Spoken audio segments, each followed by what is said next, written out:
ভাই রে, Bangladesh celebrity cricket league হচ্ছে নাকি জাম্বুরা লিগ হচ্ছে সেটাই তো বুঝতে পারছি না। এই সময় দেশে যে জাম্বুরার বাম্পার ফলন হয়েছে সেটা এই জাম্বুরা লিগ না দেখলে কখনো জানতেও পারতাম না। বিটিভি এখনো জাম্বুরার বাম্পার ফলন নিয়ে একটা প্রতিবেদন তৈরি করেনি। বিষয়টা জানার পর আমি খুবই হতাশ হয়েছি। তাদের উচিত ছিল জাম্বুরাগুলো চাষে কে বা কারা, কিভাবে এই জাম্বুরা চাষ করেছে সেই বিষয়গুলো তুলে ধরা। বাংলাদেশ এত উন্নত হয়ে গেছে সেটা আমরা অনেকেই জানতাম না। এজন্যই হয়তো এক মহান ব্যক্তি বলেছিলেন বাংলাদেশ একদিন আমেরিকাকে ছাড়িয়ে যাবে। এই তো এখন এই জাম্বুরা লিগের মাধ্যমে দেখতেছি বাংলাদেশ আমেরিকাকেও ছাড়িয়ে যাচ্ছে। এই লিগ যদি কোনোভাবে আমেরিকার প্রিয় অভিনেতা দেখতে পারে তাহলে সে ব্যাগ ট্যাগ গুছিয়ে একদম সোজা রাতের ফ্লাইটেই বাংলাদেশে চলে আসবে। মাঝে মাঝে মনে হয় এই লিগ মূলত আয়োজন করা হয়েছে উঁচু নিচু পাহাড় পর্বত ও গ্রীষ্মকালীন ফলমূল দেখানোর জন্য। আসলে তাদের বোঝা উচিত দর্শকরা ক্রিকেট খেলা দেখতে যায়, ফলমূল কিনতে নয়। তবে এই জাম্বুরা লিগে যে শুধু জাম্বুরা পাওয়া যায় বিষয়টা এমন না। এই লিগ আপনি চাইলে আম, কাঁঠাল, তরমুজ, পেঁপে সবকিছুই পাবেন। সেলিব্রিটি চ্যাম্পিয়ন্স লিগে মোটামুটি সবকিছুই হয় শুধুমাত্র ক্রিকেট খেলা ছাড়া।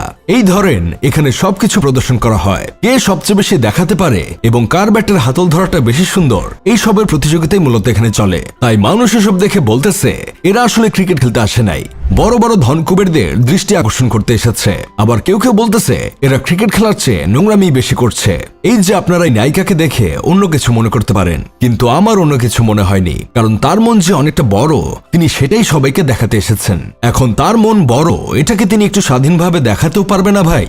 এখন আপনারা তাদের দেখে বলতে পারেন এদের কি বাসায় বাপ ভাই অথবা স্বামী নাই নাকি, এদেরকে কেউ কিছু বলে না? এটার উত্তরও পেয়ে যাবেন এখন। এই যে আমাদের মিস বাংলাদেশ আপুকে দেখতে পাচ্ছেন, উনি আসলে ক্রিকেট খেলতে এসেছেন নাকি অন্য কিছু খেলতে এসেছেন সেটা হয়তো তিনি নিজেই জানেন না। তাই তো এক ইন্টারভিউতে তিনি বলতেছিলেন তার স্বামী দেশের বাইরে আছেন, তাই তাকে ভিডিও কলে ব্যাটের হাতল কিভাবে ধরতে হয় সেটা নাকি শিখিয়েছে। তাছাড়া তিনি আরো বলেছেন তিনি কোনো ছবি ছাড়লে তার শাশুড়ি আম্মা নাকি কমেন্টে এসে বলেন মাশাআল্লাহ অনেক সুন্দর লাগছে আম্মা। তাহলে হয়তো এখনো তার এমন পোশাকে ক্রিকেট খেলা দেখেও কমেন্ট করছে মাশাআল্লাহ অনেক সুন্দর খেলেছো। এই যে আমাদের দেশের গতিমানবের ফিমেল ভার্সনের বোলিং দেখেছেন, উনি যদি বল করে তাহলে আমার বিশ্বাস পৃথিবীর যে কোনো ভালো ব্যাটার আউট হয়ে যাবে।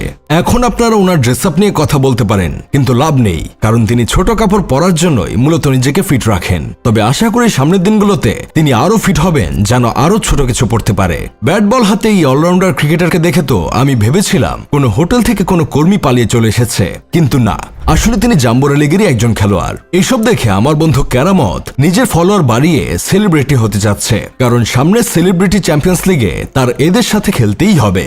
যাই হোক, শেষমেশ আমি গোলাম হোসেন একটা কাজের কথা কই, বিপিএল এর পর থেকে আর বিদেশ থেকে স্কিন প্যান্ট পরা হোস্ট আনতে হবে না।